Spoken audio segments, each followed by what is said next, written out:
Mahoro amahoro bwoko bw'Imana aho muherereye hirya no hino ku isi.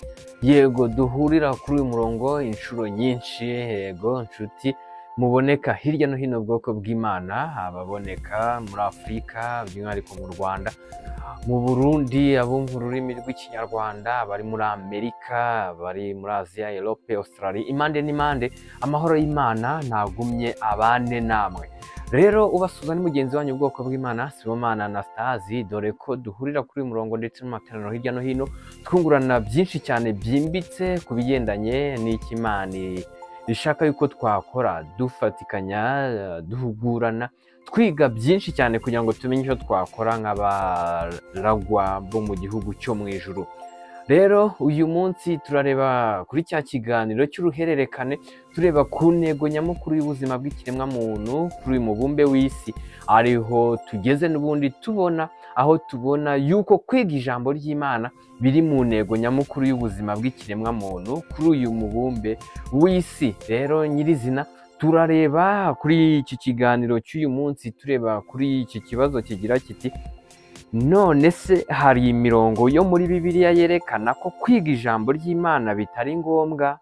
Icyo kibazo nicyo tugiye kurebaho nyirizina. Ariko nk'ubwoko bw'Imana muzi uko intego yacu ari ukumenyekanisha ukuri kw'ijambo ry'Imana, ndetse by'umwihariko kumenyekanisha inzira y'ukuri ijya mu bwami bw'Imana.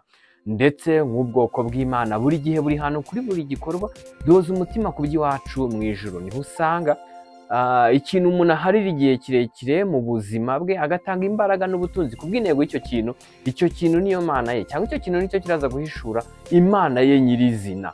Rero nk'ubwoko bw'Imana duterwa ishyaka no kwiga ijambo ry'Imana, ndetse duterwa ishyaka no gusobanukirwa icyo Imana Data twese ishaka, kugira ngo dukore igikwiriye nk'abazaragwa mu bwami bw'Imana. Rero tugiye kureba kuri kino kibazo, dufatikaniriza hamwe kugisubiza. Ngira ngo kandi n'uwagira ikindi kibazo yakitubaza muri komenti, tukazagisubiza tukakivugaho, kugira ngo twese turusheho kugenda dusobanukirwa ibigendanye n'icyo Imana idushakaho nk'ubwoko bw'Imana, kugira ngo tuzagere mu bwami ingororano ari izacu. Yego, rero turimo gusubiza kino kibazo kigira kiti: none se hari imirongo yo muri Bibiliya yerekana ko kwiga ijambo ry'Imana bitari ngombwa?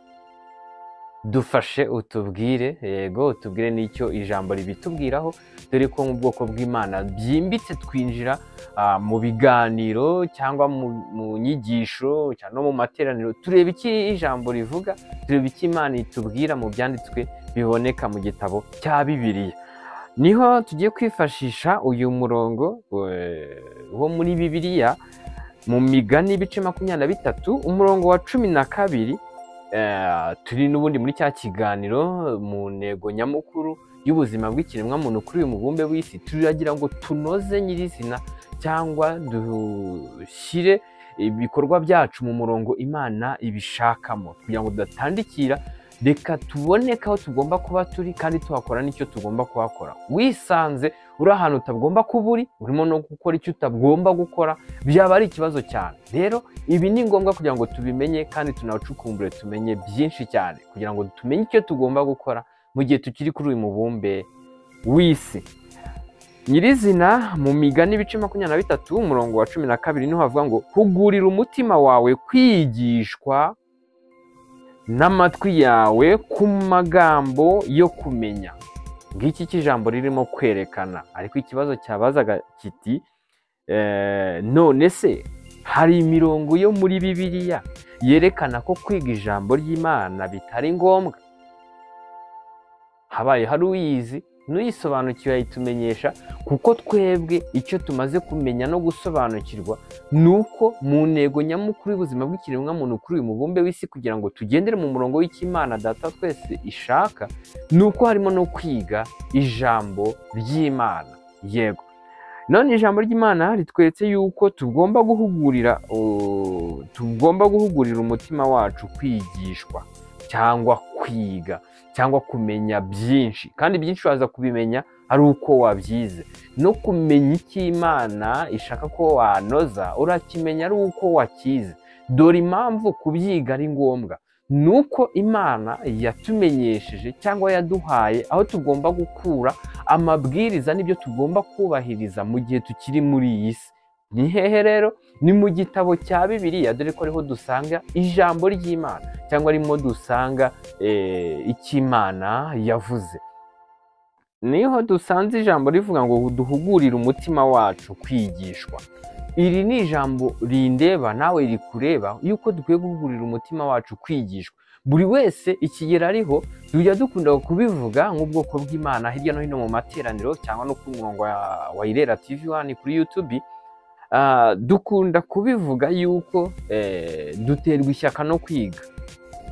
Ni kubera iki? Buri saha yose tuba tugomba kumenya igishya tugomba kubahiriza, bidakuyeho yuko ibyo twize cyangwa ibyo twamenye tugomba kubiparika, twiga ikintu n'ubundi kugira ngo duhite tugishyira mu bikorwa ako kanya, ndetse ntitubyihererane ahubwo tubimenyeshe n'abandi kugira ngo nabo babone uko babishyira mu bikorwa. Niyo mpamvu buri cyigisho cyose tubonyemo icyo Imana itumenyesha tugomba kubahiriza, tubyemejwe n'icyo Bibiliya ivuga, duhita dutangira gushyira mu bikorwa icyo ngicyo twize, ndetse tukabimenyesha n'abandi kugira ngo nabo babyige. Ni nayo mpamvu ubwoko bw'Imana kwihererana ibyo twize cyangwa amasomo meza nk'ayo tubona kuri murongo wa Irera TV1 no ku yindi mirongo imenyekanisha ubutumwa bwiza mu buryo bwuzuye, atari uguca ku ruhande cyangwa ku bw'izindi ndamu zirarikiwe.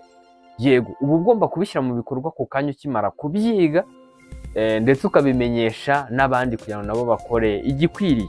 Ijambo ry'Imana ritweretse yuko ari ngombwa duhugurira imitima yacu kwigishwa, ngo n'amatwi yacu cyangwa amatwi yawe ku magambo yo kumenya ikintu si ukugira ngo ugitakaze, ahubwo ukimenya kugira ngo ushyire mu bikorwa icyo wamenyeshejwe. Ngira ngo iyo ubonye itangazo cyangwa ari icyo watangarijwe, ako kanya ukikimenya utangira gushyira mu bikorwa icyo wamenyeshejwe. Nimba wamenyeshejwe ko amazi y'umugezi runaka yanduye, ako kanya ibitekerezo byawe bikujyana ku ngaruka mbi ushobora guhura nazo mu gihe wanyweye amazi yanduye cyangwa yakoresheje. Ako kanya diregite umubiri wawe n'ibitekerezo byawe bikakira yuko ugiye gushyira mu bikorwa ayo makuru wahawe y'ayo mazi yuko utagomba kuyakoresha. Rero n'ubwoko bw'Imana, iyo twamenye ikintu cy'ingenzi nyamukuru cyangwa y'icyigisho cyangwa ari ikintu twamenye, tugomba kugishyira mu bikorwa ku kanya tukikimenya, ndetse tukabimenyesha n'abandi kugira ngo nabo bubahirize iby'ingenzi.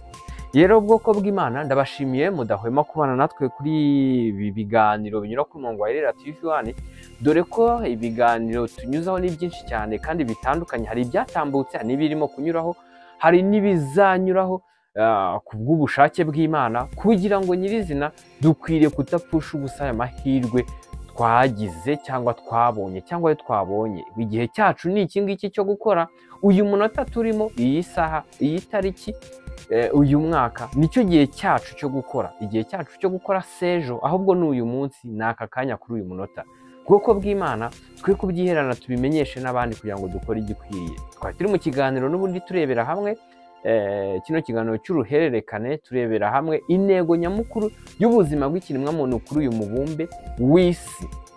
Mu bwoko bw'Imana tumaze kubona no gusobanukirwa yuko kwiga ijambo ry'Imana biri mu ntego nyamukuru y'ubuzima bw'ikiremwamuntu kuri uyu mubumbe w'isi. Dushyira mu bikorwa ibyo tubimaze kumenya byose, duharanira no gushaka kumenya n'ibindi dukwiye kubahiriza nk'abana mu rugo, mu bwami bw'Imana.